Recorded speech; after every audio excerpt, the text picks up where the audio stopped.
Okay, guys, so now we're back, and welcome back. This is going to be, I guess, series 3 or series 4, actually series 4, and we're going to go into detail on basically.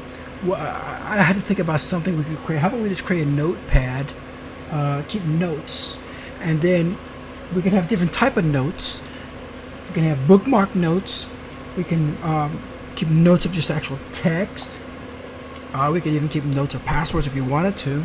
Let's just stick with those three: bookmark notes, password, and regular text. And this would be really great.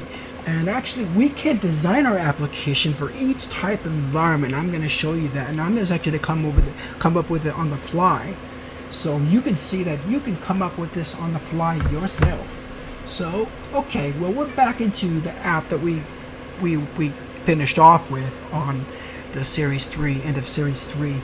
And we're going to, and I'm going to try to, by the way, keep this with 5 minutes for each session.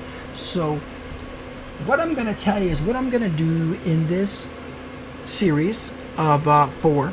And I'm going to just basically tell you what I've already told you.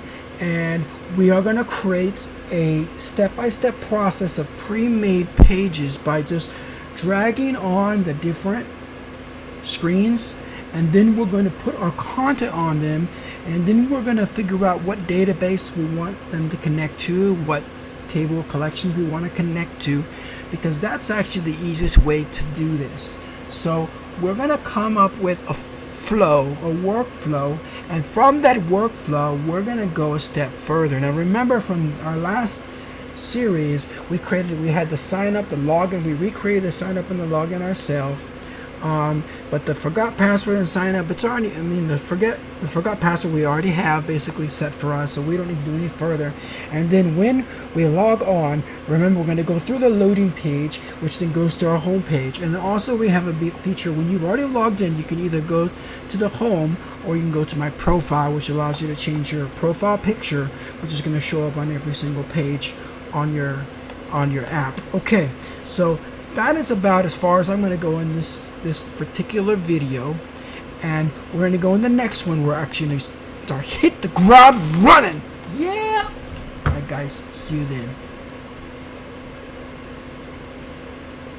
As always, guys, if you find this video useful, you can share it with your friends. You can watch it over and over. You can like it. You can subscribe to my channel. You can even make suggestions in the comments. I saw some people make some kind of comments, kind of like nonsense comments about some weird websites.